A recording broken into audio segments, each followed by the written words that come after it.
अस्सलाम वालेकुम मेरे दोस्तों, सजनों और बेलियों। मैं हूँ इज़हार अहमद और वेलकम करता हूँ आपको किचन गार्डनिंग चैनल पर। और उम्मीद भी रखता हूँ कि आप सब लोग खैरियत से होंगे, फिट फाट होंगे, अच्छे अच्छे से कामों में खूब अच्छे से बिजी होंगे।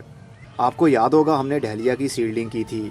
अगर आपने इससे पहला पार्ट नहीं देखा तो वीडियो के ऊपर लिंक आ रहा है, उसके ऊपर क्लिक करेंगे तो आपको पार्ट 1 देखने में मिलेगा कि हमने किस तरह सीडलिंग की थी और किस तरह ट्रांसप्लांट किया था। ये है पार्ट 2।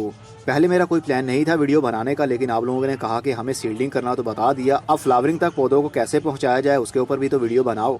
तो मैं अभी से ये शुरू कर रहा हूँ पार्ट 2। हमने 6 गमलों के अंदर पौधों को ट्रांसप्लांट किया था और 7वें नंबर वाला वो गमला जिसके अंदर हमने सीडलिंग की थी।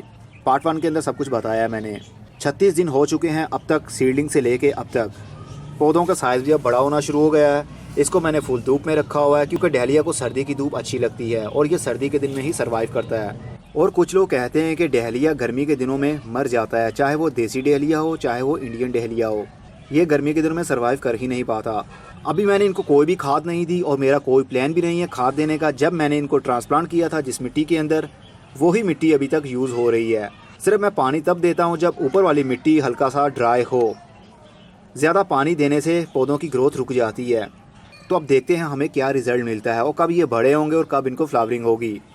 अब डहलिया के पौधे काफ़ी बड़े भी हो रहे हैं, ये देख सकते हैं आप कितना इनका साइज़ इंक्रीज़ हो रहा है डे बाय डे। और जो हमने सिंगल एक पॉट में एक लगाया था उसकी सबसे ज़्यादा ग्रोथ हो रही है। और पत्ते देखिए किस तरह लश ग्रीन हैं। बहुत जल्द ये और भी बड़े होंगे और देखेंगे कब ये फ्लावरिंग पर आते हैं। इस गमले के अंदर भी हमने 2 ही लगाए थे, लेकिन एक छोटा है और एक बड़ा हो गया। जिस गमले के अंदर काफ़ी सारे पौधे लगाए थे वो अभी तक वैसे ही हैं, सिर्फ एक ही बड़ा हुआ। देखेंगे ये बड़े होते हैं या नहीं। और दूसरों का भी यही हाल है।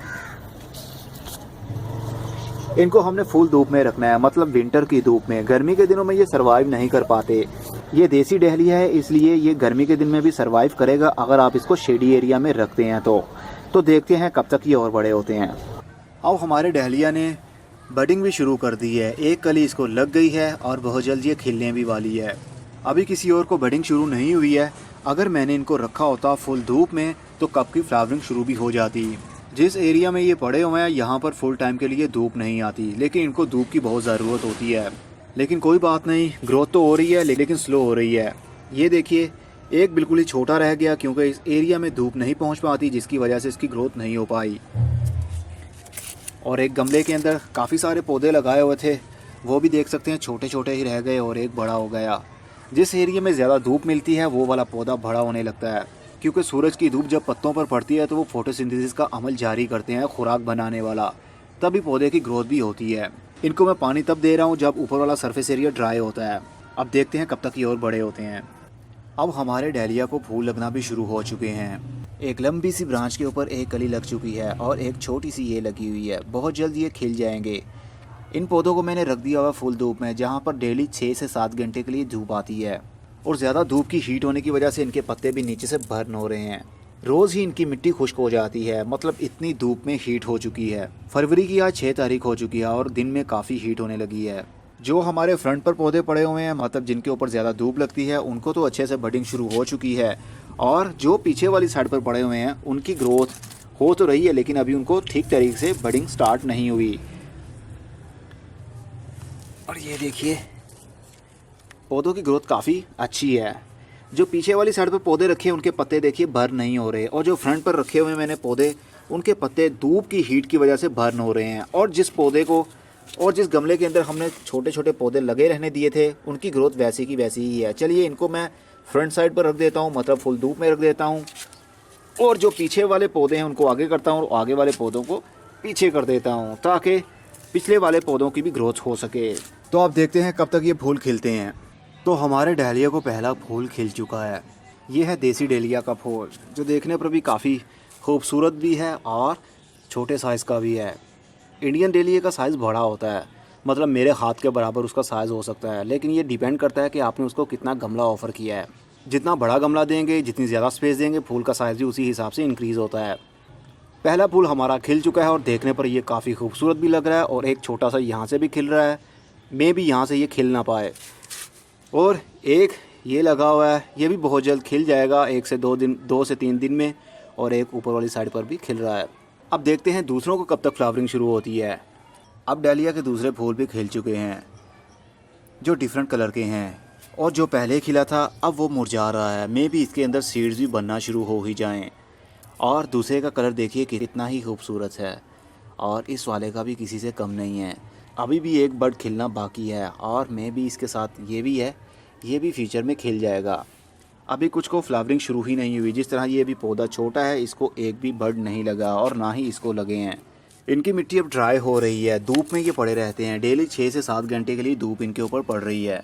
अब जैसे ही ज़्यादा गर्मी शुरू होगी तो उसको मैं उठाऊंगा और शेडी एरिया में रख दूंगा। डेलिया की कटिंग भी बहुत आराम से हम लगा सकते हैं। तो अब देखते हैं ये फूल कब तक कंप्लीट मुरझा जाता है और ड्राई हो जाता है। जब ये सेल्फ ड्राई हो जाए उसके बाद हम इसको उतारेंगे और इस वाले एरिया से, मतलब इसके सीड पॉड के अंदर से, हम इस पॉड के अंदर से देखेंगे सीड्स बनते हैं या नहीं।